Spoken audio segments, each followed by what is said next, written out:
Sebelum pengurusan jenazah ini, maka perlu kalian ketahui bahwa di dalam pengurusan jenazah ini adalah satu kewajiban yang dibebani bukan orang matinya, bukan jenazahnya, tetapi dibebani kepada orang yang masih hidup.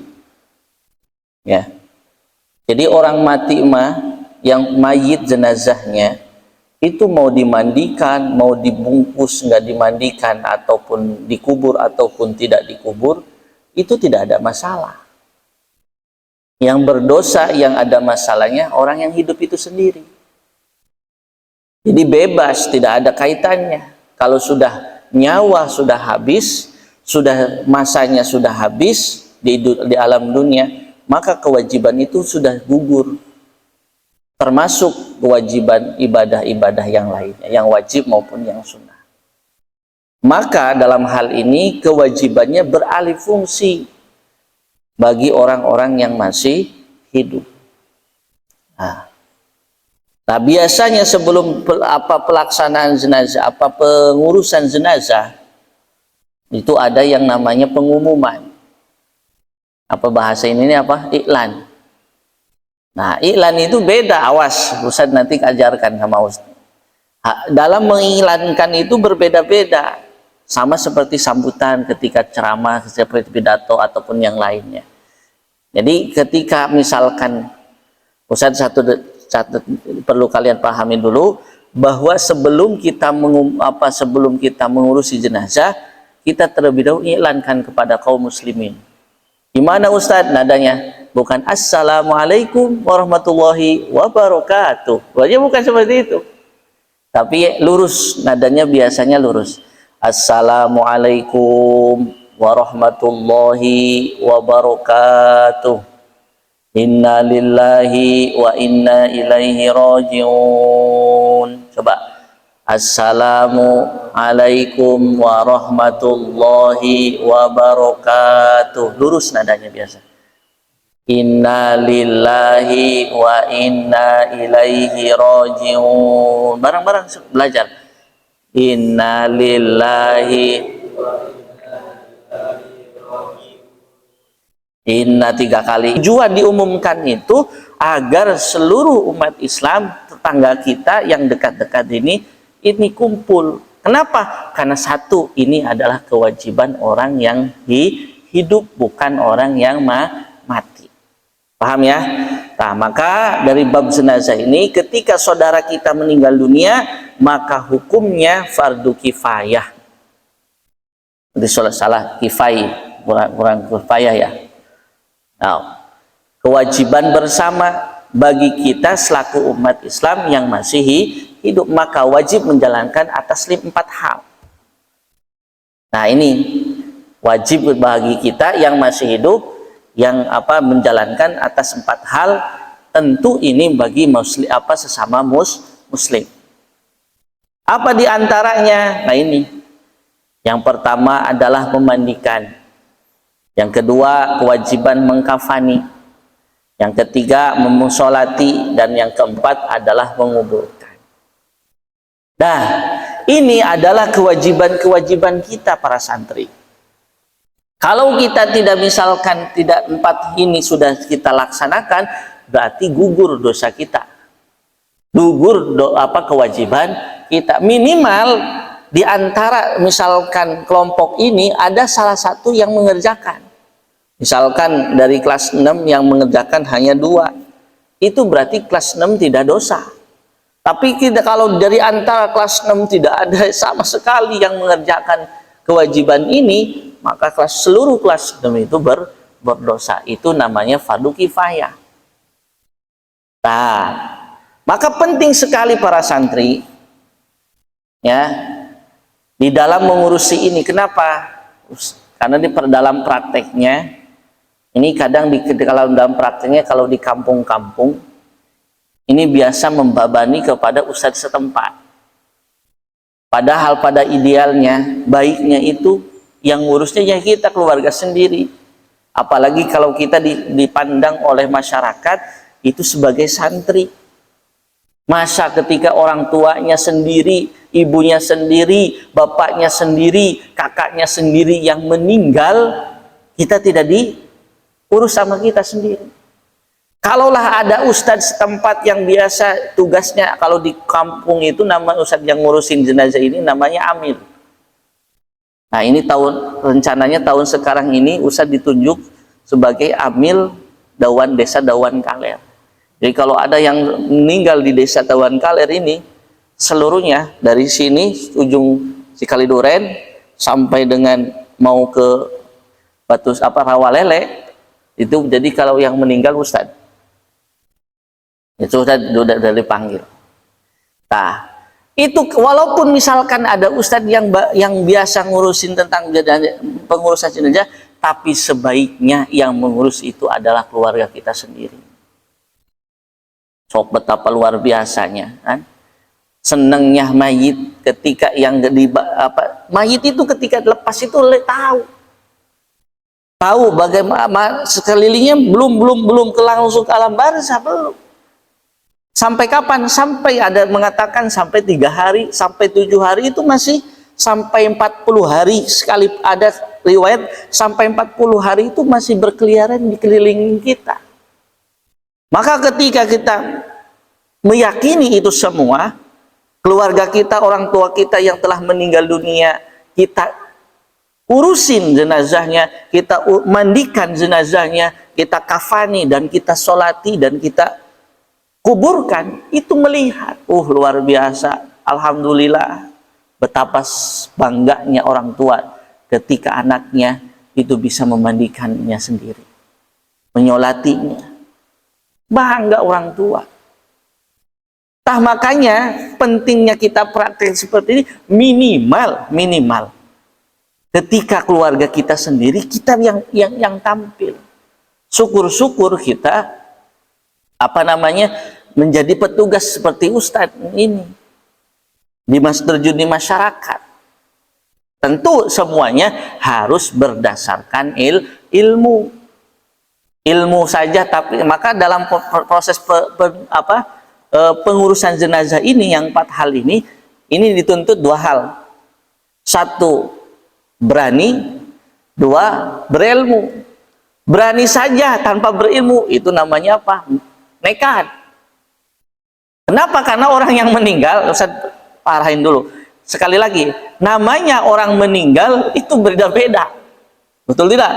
Ada yang meninggal normal, ujug-ujug meninggal. Ada yang meninggal karena sakit bulanan, puluhan tahun, tahunan misalkan. Ada juga yang meninggal karena tabrakan, polonya habis. Ya, misalkan tidak rupa, ada rupa, bahkan perutnya itu kegeleng, kelindes. Itu bagaimana itu? Tetap kita harus mandikan. Ya, karena tadi ketika kita syaratnya dalam pengurusan jenazah itu harus, pertama itu harus berani harus dan juga harus berilmu. Tidak cukup berani saja, ya, tapi harus didasari dengan ilmu saja tapi tidak berani, ya percuma. Ilmunya, prakteknya tahu, tata caranya tahu, tapi nggak berani, ya akhirnya apa? Nggak bakalan diamalkan. Maka kedua-duanya, antara ilmu dan keberanian itu harus berkesinambungan. Jadi kuncinya ada berapa? Ada 2. Apa tadi yang pertama? Berani dan berilmu. Itu catat, itu nggak ada di sini. Ini kunci dari di dalam pengurusan jenazah. Kalau berani saja tanpa ilmu, berarti sama aja dengan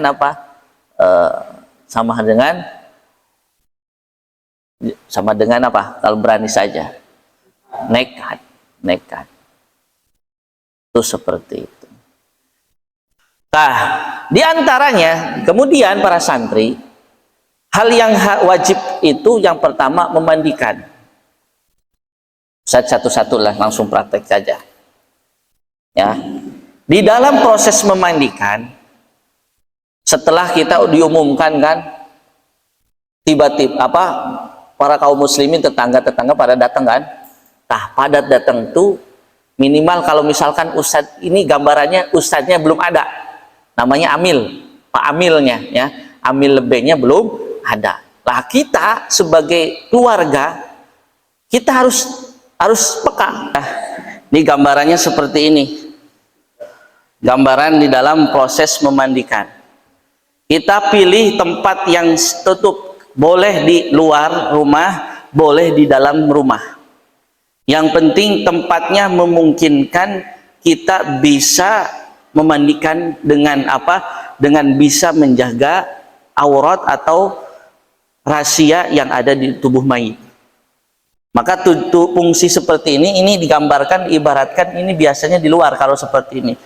Biasa kalau di luar itu pakai terpal atau pakai tapih. Nah, tujuan di apa namanya diundang masyarakat terlebih dahulu itu biar bisa menyiapkan hal seperti ini. Jadi ketika sudah meninggal dunia, sudah tidak ada nyawanya, langsung diumumkan datang. Nah, yang datang duluan itu mempersiapkan hal-hal yang seperti ini. Kalaulah misalkan apa namanya kata apa namanya yang baru datang tetangganya, ada nggak ini mau mandikan di mana? Biasanya orang yang duka itu pusing, boro-boro mikirin untuk mandiin, yang ada kulet duka, nangis, sedih, betul tidak? Nah, maka kita sebagai tetangga, apalagi kita sebagai orang anak keluarga, lah baru kita mempersiapkan. Dah kalau misalkan orang tua kita lagi sedih, misalkan orang tua yang meninggal itu bapak kita, ya, yang meninggal itu bapak kita, ya kita sebagai anak langsung nyediain, jangan nanya lagi ke ibu, bu mau mandikin di mana, itu sedih, kasihan. Ini pengalaman usaha seperti itu. Maka tujuannya minimal kita sebagai santri ketika ada tetangga kita yang meninggal, kita buru-buru datang, langsung inisiatif. Kalau mau misalkan mau ditanya ke keluarga yang dekat mau dimandikan, memungkinkan di dalam. Tapi kalau sekiranya kita bisa baca, kalau ilmu abi kan seperti itu kan, ilmu di dalam menyusun acara kita harus bisa membaca situasi. Tah ini dasarnya supaya kita bisa membaca situasi. Paham di sini? Nah, disiapin tempat-tempatnya, kemudian air-airnya, kemudian daunnya. Kalau misalkan ada daun bidara, pakai daun bidara. Airnya misalkan, lebih enak pakai ember, misalkan pakai ember. Dengan embernya apa? Kan biasa langsung nelpon ini. Biasanya setelah umumin langsung RT RW itu langsung nelpon bagian ini, bagian tukang tukang kain kafan. Nah, kalau kain kafan sudah satu paket seperti ini 300 itu satu paket seperti ini, dan ini menurut Ustadz kurang kalau dipakai untuk memandikan. Ini hanya sebatas cukup untuk apa? Untuk mengkafani saja. Jauh Ustadz yang biasa ngurus ini, jangan sampai syukur-syukur ketika sudah selesai ada, sudah disediain. Ini air sabunnya ada. Ini air apa? Mutlak. Ini air sabun. Ini air kamper. Nah, ini kapur. Air ini untuk sabunnya. Nah, ini air sabun. Diusahakan pakai sabunnya sabun cair. Terserah, pokoknya yang penting cair, mau merak apa saja. Kalau sabun batangan itu sulit. Sulitnya apa? Sulitnya nanti kalau lama, janganlah tuh, kasihan. Hakul adaminya kita harus perhatikan dong. Masa kamu enggak pakai sunlight? Ya. Yes. Apa menyesuaikan? Pantas tidak kalau misalnya seperti itu. Diusahakan pakai sabun cair. Tujuannya apa, Ustadz? Tujuannya supaya bisa larut, dikobok-kobok. Jadi air seember misalkan, kasih sabun, dikobok-kobokkan berbusa. Itu namanya air sabun. Nah, kalau zaman dulu ini gambarnya sebelum Ustadz Amil belum datang. Jadi kita sudah mempersiapkan tempat yang biar bisa untuk memandikan. Jadi bisa membaca situasi. Zaman dulu itu sebelum adanya sabun itu namanya daun bidara. Daun bidara di zaman dulu sudah ada. Tujuannya, fungsinya untuk apa? Ini wangi, membersihkan. Ya, atau bisa dicampur dengan wangi-wangian, kembang-kembang yang wangi. Intinya mah mewangikan. Karena sekarang sudah modern, maka diganti dengan apa? Dengan air sabun. Dengan sabun. Sudah air sabunnya sudah disediakan. Kemudian air apa ini? Air mutlaknya, air bersih biasa untuk memandikan, dan ini ada air kapur. Nah, air kapur ini air kamper. Jadi kita ini sebagai tetangga yang ngerti tentang hukum, tentang tata cara kewajiban yang meninggal. Jadi kita ketika ini sudah datang satu paket, kita rundes. Kita rundes, dirundes, tahu rundes tuh? Dibubukin masukin ke sini, ke ember. Fungsinya apa Ustadz? Nah ini, fungsinya yaitu untuk mengawetkan. Maka dalam konsep memandikan ini adalah apa? Ada 3, membersihkan, mewangikan, dan mengawetkan. Itu konsep di dalam memandikan. Nah, sudah semua siap, air sabunnya siap, ya, daun bidara, air mutlaknya sudah siap, air ininya sudah siap, maka kita proses. Nah, diusahakan, maaf, ini air mutlak ini tidak boleh kalau ketika misalkan tempatnya lebih tinggi. Kenapa tujuannya lebih tinggi? Ini biar apa? Biar tidak kena cipratan, jadi mustakmal. Maka air mutlak ini tidak boleh di bawah. Kalau air sabun dan air bidara itu boleh di bawah. Tapi kalau air mutlak tidak boleh di bawah. Kenapa? Kalau di bawah dikhawatirkan kena cipratan bekas-bekas air yang telah di atas kemudian ke bawah. Jadi takutnya di air statusnya bukan air mutlak lagi, tetapi disebut air mustakmal. Apa itu air mustakmal? Airnya suci tapi tidak mensucikan.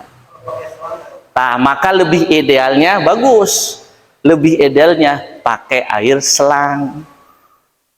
Kenapa? Karena air selang itu lebih aman daripada hindaran air cipratan. Ini mah gambaran saja. Maka lebih baiknya, idealnya pakai selang. Paham ya? Nah, ini misalkan sudah disiapin. Kemudian apa? Nah, setelah yang meninggalnya sudah tiduran. Ini ceritanya, amilnya ustadznya belum datang, itu aja. Karena supaya ngerti. Kalau sudah ada ustadznya mah kan pasti dikerjain sama ustadznya. Nah, ini seperti ini, udah selesai nangis. Ini masih pakai baju biasa. Ini dibawa, diangkat, diangkat. Karena sudah siap semua ini. Ya ke sini. Karena udah 3 orang. Angkatnya jangan ngasal. Di sini. Tah, gini. Jadi gini, jangan gini, nanti jatuh. Gini, Sat. Di ini satu langkah, satu tempat. Kiri, sebelah kiri, mana sih kiri? Sebelah kiri. Kiri semua. Nah, Eka kini, kita meluk. Nah, gitu. Nah. Angkat. Bismillah. Bacanya setiap ngangkat ke sini atuh. Nah, nggak boleh gitu.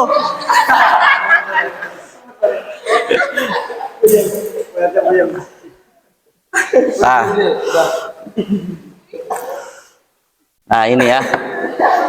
Ini gambarnya seperti ini. Wah.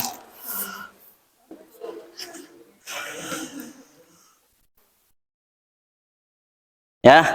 Nah, kemudian yang kedua, setelah langkah-langkah yang kedua, setelah sudah siap tempat dan ketiga jenis air yang kita sudah siapkan, maka tempatkanlah jenazah ini di tempat yang untuk memandikan.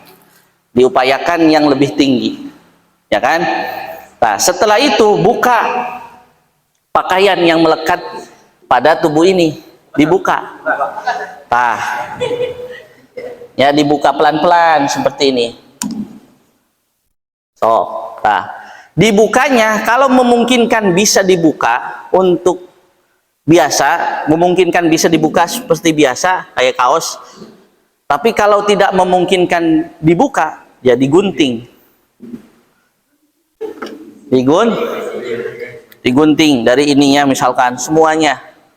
Jadi dibuka pakaian yang melekat sini. Paham ya? Kalau memungkinkan bisa dibuka, ya dibuka. Tapi kalau tidak bisa dimungkinkan untuk dibuka, jadi robekin saja. Karena nggak mungkin ada yang mau memakai lagi kan. Paham kan? Nah, ini ceritanya sudah tertutup, sudah terbuka semua. Maka ini kan berarti telanjang bulat ini. Berarti sifatnya telanjang bulat. Nah, ketika telanjang bulat seperti ini sudah selesai, maka tutup pakai sapih. Nah ini. Nah ini. Nah. Ini jangan di ini. Nah. Maka tutup. Sudah. Pilihlah kain yang mudah menyerap. Maka dalam malam ini kita harus tahu di dalam memandikan, ya, ini harus tahu bisa memilah-milih karena kain itu ada yang ketika dibanjur, ya, ketika dibanjur ini ada yang menyerap, tuh ada airnya, tuh ada yang menyerap, ada yang ketika dibanjur langsung lesang, ada kan seperti itu. Yang penting tidak boleh pakai kain sutra, nggak boleh. Ya, yang cari kain yang bisa menyerap. Kenapa? Karena semua dalam proses memandikan tidak boleh ini dibuka seperti ini. Ya, kadang ada yang seperti ini. Ustaz, dalam adabnya, memang adabnya tidak boleh terbuka aurat, baik itu laki-laki ataupun perempuan. Kadang ada yang seperti ini, nyisain seperti ini doang. Nah, diam kakinya yang meninggal. Dah, fokus saja kamu mah. Ada yang menyisakan seperti ini. Ya, dalam proses memandikan. Tapi ada pula yang menutup semuanya. Dari kepala sampai ujung kaki. Tinggal kamu yang mana. Tapi kalau Ustaz mah yang ini. Kenapa? Karena tadi teh ini menjaga auratnya. Maka tujuan samping yang nyerap ini biar rata. Ketika dibasuh rata. Paham di sini? Nah, setelah selesai bisa memilih tah. Kemudian ini manfaat samping lagi. Maaf, ketika ini, nah ketika nanti mayit itu dibalikin, bukan ini kan bolong, bujurnya ketinggali kan? Bujurnya ketinggali, maka fungsinya ini ada tapih. Nah, seperti ini. Tuh. Biar ketika dibalikin, tuh, jadi ketutup. Paham di sini? Nah, maka jangan ketika prosesnya, jadi sampingnya dalam untuk memandikan harus dua. Satu untuk menutupi badannya, yang kedua untuk menutupi pantat dan kemaluannya ketika dibalikin. Nah, ini seperti ini. Dan ketika membalikin harus ditupuk seperti ini. Ketika balik sini, heras kamu heras tong lemes, tah. Tuh, paham ya? Jadi supaya ininya, kalau ini nanti enggak ada yang gini, kalau nggak dilipat seperti ini, nanti ada yang gini. Jadi kalau dilipat harus dilipat seperti ini. Nanti kan heras. Posisi mayit itu akan keras, itu seperti ini. Oke. Nah, itu gambaran di dalam memandikan. Nah, di dalam memandikan setelah siap semua, ini siap semua. Ya. Yang ketiga apa? Ketika sudah siap, angkat pundak, kepala, kaki dan tekan perlahan-lahan. Ini belum memandikan ini. Ini belum memandikan. Baru tadi teh menata dulu, ditata dulu. Diangkat, coba diangkat. Saya minta tolong bantuannya. Nah, misalkan ini dua, ini kamu jangan les, nah ini, nah ini di nomor 3 diangkat pundaknya, kaki nanti dulu, sambil ketika ini perutnya diurut-urut gini. Tujuannya untuk supaya apa? Menghilangkan najis di apa namanya, kalau apa, di duburnya, kalau ada tainya keluar. Kenapa? Karena orang meninggal itu sudah nggak normal. Kalau apa, empot apa ini kalau bahasa ini teh, ayam tunggirnya itu nggak normal. Kalau sudah meninggal itu pasti ngeplos, tidak bisa nahan. Maka fungsi seperti ini, nah ketika diurut sebelah kiri, kanan, maka sebelah kiri diangkat. Nah ini tungkasnya. Ini jarang ambil di sini, nggak seperti ini. Ya, diambil diangkat pelan diurut ke ininya, pantatnya, diurut, nah, sebelah kiri. Ketika di ini sebelah kanan, angkat sebelah kanan. Tuh. Ketika sebelah kanan berarti kaki kiri diangkat. Terus pelan-pelan, Terus dilihat. Ada yang lihat. Pakainya kain kapan ini misalkan yang sobekan. Antum tugasnya ngodek. Ngodek bawahnya misalkan digubet ya. Digubet misalkan tangannya pakai gubet apa sudah tangannya digubet pakai kain yang putih supaya kelihatan. Cerita sok ketika diangkat, sok antum jangan gitu banget, kasihan. Sok dikodek di pantatnya. Oh masih ada apa tidak? Terus dilihat, oh masih ada konengnya. Dibersihin, dibersihin. Pakai air. Nah, sok airnya disiapin di sini. Air mutlak biasa, air bersih. Sok di sini. Maka kalau ada selang mah lebih enak, semprotin. Sok. Ya jangan gitu, dilihat aja. Dilihat gitu dah. Dikodok. Terus masih ada kotorannya. Dibersihin lagi terus, dikobel. Nah, dibersihin. Paham di sini? Nah, biasanya kalau di kampung, dengerin. Kalau di kampung itu ada gedebog. Jadi gedebog, tahu gedebog? Ini gedebog pisang. Ini buat ininya. Jadi selangkangan ini kan buat apa namanya, selang. Jadi ketika nggak boleh ketika ini diangkat jebur atau si Apip tadi nggak boleh gitu. Itu tidak ya, baik dubur ataupun alat kelamin, khususnya kalau perempuan kan banyak selangkangannya. Nah itu juga harus dibersihkan. Paham ya? Ini proses dalam memandikan. Sudah paham di sini?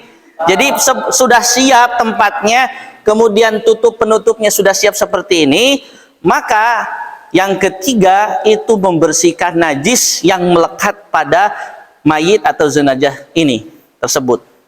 Sudah tadi upayanya, caranya ditekan perutnya perlahan-lahan sambil diangkat kakinya. Kalau ditekan perut kanan, berarti kaki kiri diangkat. Itu begitu sebaliknya. Sudah memastikannya dari mana? Dikodok dari sini. Ketika diangkat kan, wah masih ada taina, picen, betul. Oh masih banyak tuir, terus sampai bersih. Tidak boleh masih ada tainya langsung dimandikan. Najis satu. Paham di sini? Nah, kemudian yang keempat, setelah membersihkan najis pada area dubur dan kubul, depan dan belakang sudah dibersihkan dari najis, maka yang keempat, mandikan dengan perlahan dan yang terpenting rata ke seluruh tubuh. Nah ini dimandikan. Maka sebetulnya memandikan itu yang penting rata saja, sama seperti Adapun pakai sabun, pakai sampo itu tidak penting seperti sunnah. Mandikan. Nah, mandikannya dimulai di apa? Mandikannya dimulai dari kepala dulu. Sambil niat apa? Niatnya gimana? Nawaitul ghusla lihadal mayyit lillahi ta'ala. Niat saya memandikan ini mayit karena Allah Ta'ala. Kalau ini mayit berarti hadal laki-laki. Kalau perempuan hadihil mayyitati. Nah, area kepala dulu. Bismillahirrahmanirrahim. Air mutlak dulu kan? Semua air mutlak. Bayangkan di sini air mutlaknya ada ini enggak? Nah, misalkan di sini biar tidak kecipratan. Bismillah, air kepala dulu. Bismillah. Nah, dari kanan ke kiri. Nggak usah. Kuku-kukunya juga, kalaupun ada kuku, kalau ada kuku misalkan, kalau memungkinkan mengganggu, ya nggak usah dipotong kakunya. Tapi kalau misalkan kukunya panjang-panjang kayak Dracula panjang dan mengganggu, lebih baik itu dipotong. Tapi kalau hanya sebatas sedikit, itu nggak masalah. Nah, dimandikan. Bismillah, dari kanan ke kiri.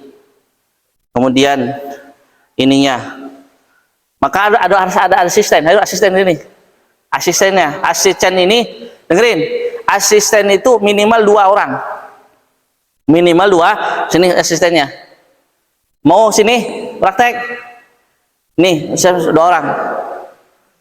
Jadi asisten yang memandikan itu harus bersama dengan asistennya, itu harus ngikutin di sini antum, biar kelihatan. Itu harus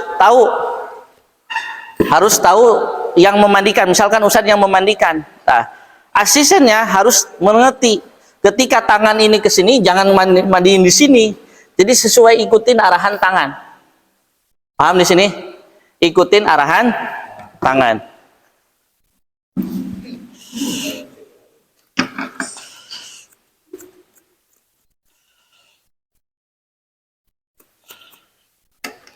Ikutin arahan tangan. Diupayakan ketika memandikan itu wajib pakai sarung tangan kalau ada. Kalau tidak ada, cukup pakai ini, seperti ini, busa yang biasa. Kalau bahasa ini mah apa, kalau mandi itu spon, itu seperti itu, pakai spon. Misalkan seperti ini, ayo diikutin. Misalkan sok di banjur dulu, sok antum bagian apa prosesnya? Banjur. Antum yang bagian nyiapin, banjur pelan-pelan. Bismillah, udah niatin, udah.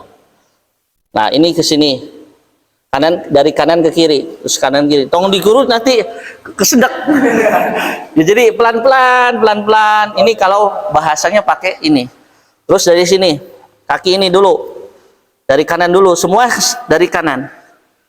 Tuh, selang-selangnya. Terus ini diibaratkan lagi nggak pakai baju ya, terus rata dari kanan semua, kanan dulu, kanan. Nah, ini masuk, ini ketika air ke sini kan, ini masuk kodok-kodok, diusap-usap terus sampai rata, Bismillah. Terus ininya dibuka boleh, ininya ini yang rapih, yang rata, jangan sembarangan, paham? Terus di ini. Terus sudah rata bagian kanan, kiri, dan kiri misalkan gini, maka harus toab. Yang mandikan itu harus toab. Hari toab itu bolak-balik, jangan satu sisi doang, seperti ini. Dari kanan misalkan kakinya, kelek-keleknya, ya kelek, nah keleknya di ini. Ikutin ustadz, terus sampai sini. Paham ya? Nah, ini barisan ini. Antum yang bagian nyiapin air. Nah, sudah selesai pinggirannya, tengah kan. Ini yang mandiin seperti ini. Terus rata. Nah, makanya ini pakai sarung tangan itu jangan sampai nyentuh kemaluannya. Ngerti nggak? Kalau ada sarung tangan kan nggak nyentuh. Terus udah rata. Nah, baru di kaki kiri, kan belakangnya belum kan? Nah, fungsinya, nah ini seperti ini. Nah ini fungsi minimal tiga orang itu seperti ini. Taruh dulu. Nah, ini di sini. Nah, antum, nah, kaki kiri biar kakinya kan kayak gini. Kalau mandi kan seperti ini, ditumpak. Set. Lihatin. Kaki kanannya ditumpangin ke tangan kaki kiri. Tujuannya biar tidak kemana-mana. Biar rapih ketika dimandikan. Tangan kaki kiri baru dibalikin. So, Bismillahirrahmanirrahim. Deras. Ya berarti di sini berarti gini. Apa fungsi ini teh? Biar pantatnya tidak kelihatan. Nah, sok dibasuh. Oh, Bismillah. Terus kobel-kobelnya, misalkan ya, kobel-kobel terus seperti ini. Udah sampai sininya sudah selesai. Nah, sudah baru kayak tadi lagi. Ini kiniin. Ingat kakinya biar tidak ini ditumpangin. Sok ke sana lagi. Sok. Ini biar 3 orang beresin. Awas. Terus diusapin. Kalau pakai selang mah lebih enak. Ya. Paham kan gambarnya? Sudah rata. Nah, setelah sudah rata seperti ini, baru pakai air apa tadi? Air sabun. Nah, ini untuk tugasnya untuk apa ini? Membersihkan. Nah, setelah rata berarti sudah suci ini teh. Baru apa? Pakai air sabun. Air sabun ganti air sabun ini pakai air sabun, ini kayak spons. Misalkan sampo dulu, sampo sini. Kalau karena cair itu diusap-usap terus. Nah, di bawah. Ingat, bukan ngusap-ngusapnya di atas kain ya, tapi di dalamnya sambil gini. Sambil ngodok-ngodok terus sudah saya tadi seperti ini balikinnya. Pokoknya kayak tadi, gambarannya seperti tadi. Oke? Sudah selesai. Kuping-kupingnya dibersihin. Misalkan ini kalau ada pesopot tangan, dikodok-kodok ininya. Takut ada pupilnya. Udah bersih. Dari ujung kaki sampai ujung kaki udah kepala sampai ujung kaki sudah bersih. Baru setelah baru pakai air puntlak lagi. Dibilas bos. Dibilasnya sama kayak tadi. Ya, dibilasnya kayak tadi, dibalikin di tengah dibalikin, terus dibalikin lagi. Bisa ada gambarannya? Alhamdulillah. Setelah air mutlak diwudukan. Nanti terakhir ini memang di berbagai tempat beda-beda. Ada yang tidak pakai air kapur, ada yang pakai. Kalau di daerah Dauan itu tidak pakai air ini. Kenapa Ustadz? Ya karena kamper bayangkan kamper dengan sakit doang, cukupnya hanya untuk apa? Mengkafani. Maka di daerah-daerah orang lain itu kadang berbeda-beda. Maka terserah kita. Kalau kita pengen kan di dalam memandikan itu kan fungsinya 3, membersihkan, mewangikan, dan mengawetkan. Fungsi dari kapur ini adalah untuk mengawetkan. Maka di daerah-daerah tertentu, termasuk Dauan Kaler, itu tidak pakai yang namanya air kapur atau air kamper yang ditumbuk kemudian dimasukin. Kira-kira ini gambarannya Ustaz sempurnanya ini. Sempurnanya dalam memandikan, khusus maka untuk kalian. Misalkan sudah di air mutlak, diwudukan. Niatnya wudu apa? Nawaitul wudu'a lihadal mayiti al-masnunah lillahi ta'ala. Niat saya mewudukan ini mayit sunnah karena Allah Ta'ala. Wudukan seperti biasa wudunya. Langsung muka, langsung tangan, kedua tangan, langsung kaki. Sudah niat, sudah diwudukan, dan niatnya seperti itu, baru terakhir diawetkan dengan air kamper atau air kamper. Nah, tujuannya sekali tadi basuhannya kanan dulu, sudah rata kanan diusap-usap sampai menyerap, air kiri, kemudian tengah, setelah tengah ke belakang, kanan kiri, paham ya? Itu seperti itu sampai habis.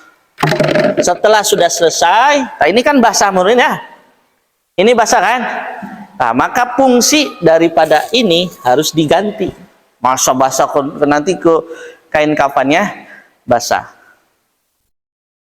Nah, cara menggantinya harus ngerti, harus ada kerjasama. So, nah ini misalkan, nah terus, nah ketika ini nutup, ini ditarik, nah ini tarik, nah seperti ini, nah, oh sini, nah paham ya? Ini harus, pokoknya mah tidak boleh kelihatan auratnya. Nah, seperti tarik. Ini taruh di sini. Yang ini dulu ya, apa-apa lah. Nah, ketika ini tutup, ini tarik. Makanya, nah, jangan, nah, tarik. Oh, pelan-pelan. Karena sakit, namanya sakaratul maut itu sakitnya luar biasa ya. Nah, seperti ini. Nah, oke. Ini seperti ini. Ini berarti udah kering. Nah, jadi intinya di dalam memandikan itu memang apa namanya tidak mengharuskan. Kita jangan sampai kekeh lah, kudu bersih kudutnya tidak. Dan ini mah statusnya sebetulnya mau bersih mau tidak, mau dimandikan ataupun tidak, mayit mah moal protes, mayitnya moal protes. Paling yang berdosanya kita yang masih hidup. Sementara kita juga kalau misalkan organnya sudah habis, mau gimana mau dimandikan? Memungkinkan enggak organnya sudah dimandiin? Ya nanti akan berceceran, susah, kesulitan. Nah, kalau kesulitan cari yang mudah saja. Maka solusinya salah satunya yaitu dengan plastik, dan yang dimandikan yang bisa memungkinkan dimandikan. Paham di sini? Itu seperti itu. Itu kiranya ada pertanyaan lagi selain itu? Ya, itu diantara tentang memandikan mayit.